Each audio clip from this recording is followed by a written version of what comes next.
ആശമാരെ സംരക്ഷിക്കൂ. ആശമാരെ സംരക്ഷിക്കുക.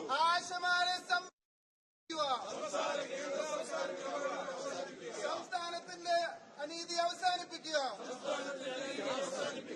കേന്ദ്ര സർക്കാർ നീതി പാലിക്കുക. Justice for Asha. Justice. Justice for Asha workers. Justice for Asha workers. Justice for Asha workers. Justice for Asha workers. Justice for Asha workers. Justice for Asha workers. നീതി പാലിക്കൂ, നീതി പാലിക്കൂ. നീതി പാലിക്കൂ, നീതി പാലിക്കൂ. നീതി പാലിക്കൂ സർക്കാരെ. നീതി പാലിക്കൂ സർക്കാരെ.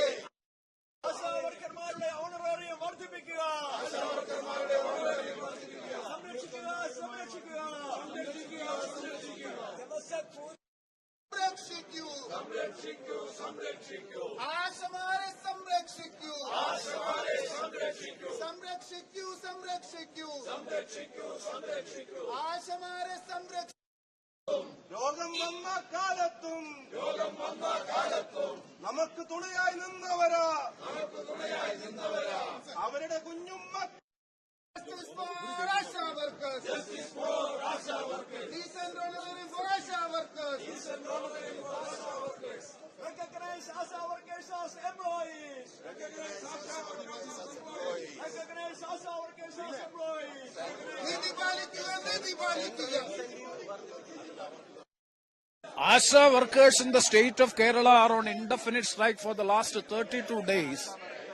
Their genuine legitimate demand is to get better honorarium and the living conditions retirement benefit, and also incentive performance incentive has to be increased, for which ASHA workers in the state of Kerala is on indefinite strike for the last 32 days. Unfortunately, either the central government or the state government is not even ready, even care to have a discussion with them. So we demand that the government of India as well as the state government has to intervene in this matter and resolve the matter at the earliest so as to resolve the strike, indefinite strike done by these ASHA workers.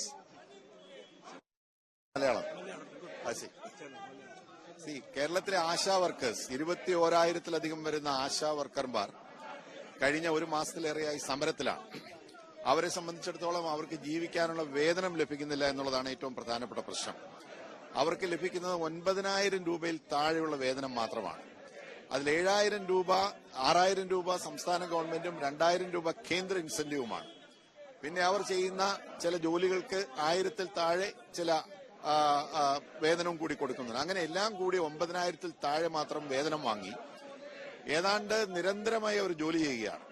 സർക്കാരിന്റെ പൊതുപരിപാടികളിൽ കസേര നിറയ്ക്കാൻ പോലും, ഒഴിഞ്ഞുകിടക്കുന്ന കസേര നിറയ്ക്കാൻ പോലും ഈ പാവപ്പെട്ട സഹോദരിമാരെയാണ് government ഉപയോഗിക്കുന്നത്. അപ്പൊ അങ്ങനെയുള്ള സാഹചര്യത്തിൽ ആദ്യം ഞങ്ങൾ ആവശ്യപ്പെടുന്നത് സംസ്ഥാന ഗവൺമെന്റ് ഓണറേറിയം വർദ്ധിപ്പിക്കണം. അതോടൊപ്പം തന്നെ കേന്ദ്ര ഗവൺമെന്റ് കൊടുക്കുന്ന 2,000 രൂപ എന്ന് പറയുന്നത് വെറും പീനട്സ് ആണ്. ആ 2,000 രൂപ ഇൻസെന്റീവ് എന്നുള്ളത് ഏറ്റവും ചുരുങ്ങിയത് ഒരു 5,000 രൂപയായിട്ടെങ്കിലും വർദ്ധിപ്പിക്കേണ്ടതായിട്ടുണ്ട്. അപ്പൊ അങ്ങനെ നമ്മുടെ സമൂഹത്തിൽ ആരോഗ്യ പരിപാലന രംഗത്ത് വളരെ സ്തുത്യർഹമായ സേവനം ചെയ്യുന്ന ആശാ വർക്കർമാർ അവരുടെ നേരെ കണ്ണടയ്ക്കുന്നത് അങ്ങേയറ്റം ക്രൂരതയാണ്.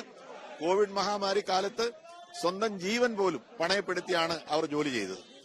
അതോടൊപ്പം തന്നെ മറ്റെല്ലാ കാര്യങ്ങളും വീട് വീടാന്തരം കയറി ഇറങ്ങി ആരോഗ്യരംഗത്തെ പ്രശ്നങ്ങൾ മനസ്സിലാക്കുകയും കണക്കുകൾ എടുക്കുകയും പ്രതിരോധ നടപടികൾക്ക് വേണ്ടി വളരെ സ്തുത്യർഹമായി സേവനം ചെയ്യുന്ന ആശാ വർക്കർമാരെ അവഗണിക്കുന്ന സംസ്ഥാനത്തെ LDF ഗവൺമെന്റിന്റെ നടപടി അങ്ങേയറ്റം ക്രൂരമാണ്. കേന്ദ്ര ഗവൺമെന്റ് കൂടി ഇതിന് കൂട്ടുനിൽക്കുന്നുവെന്ന് പറയാതിരിക്കാൻ കഴിയില്ല. കാരണം വെറും 2,000 രൂപ കോടികൾ കോർപ്പറേറ്റുകൾക്ക് വേണ്ടി എഴുതിത്തള്ളുന്ന കേന്ദ്ര ഗവൺമെന്റ് ഈ ആശാ വർക്കർമാർക്ക് വെറും 2,000 രൂപ ഇൻസെന്റീവ് കൊടുക്കുക എന്ന് പറയുന്നത് അങ്ങേയറ്റം നിരുത്തരവാദപരമായിട്ടുള്ള സമീപനമാണ്. കേന്ദ്ര ഇൻസെന്റീവ് വർദ്ധിപ്പിക്കണം, സംസ്ഥാന ഓണറേറിയം വർദ്ധിപ്പിക്കണം. ഐക്യജനാധിപത്യ മുന്നണി ഒറ്റക്കെട്ടായി പ്രിയപ്പെട്ട ആശാ വർക്കർമാരോടൊപ്പം നിന്നുകൊണ്ട് സമരത്തിൽ പങ്കുചേരുകയാണ്.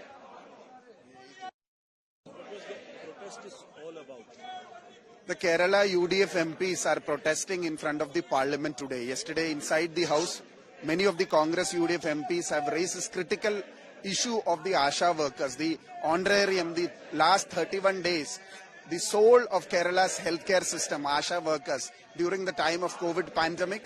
And whenever there is a crisis in the healthcare system, ASHA workers have played a major vital role.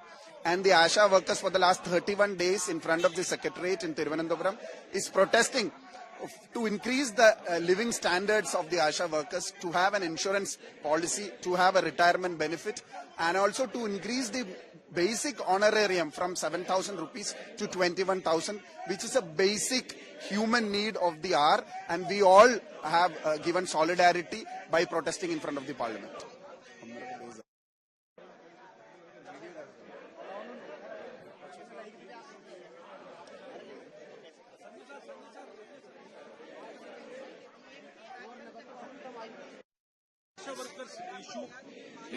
You are not there. You are late, brother. Sir, I was here only, but that was the comment I divided.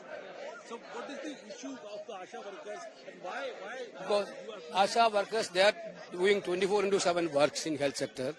Basically, they are the major contributors of the health sectors in Kerala. Because their work, everybody appreciated during the COVID period also. But what is happening, they are getting only 233 rupees per day. That also regularly not getting. So this issue they have raised, they are not getting any retirement benefit. Therefore, they are agitating for the last 30 days in front of the Secretariat of Kerala. That issue we raised in the parliament.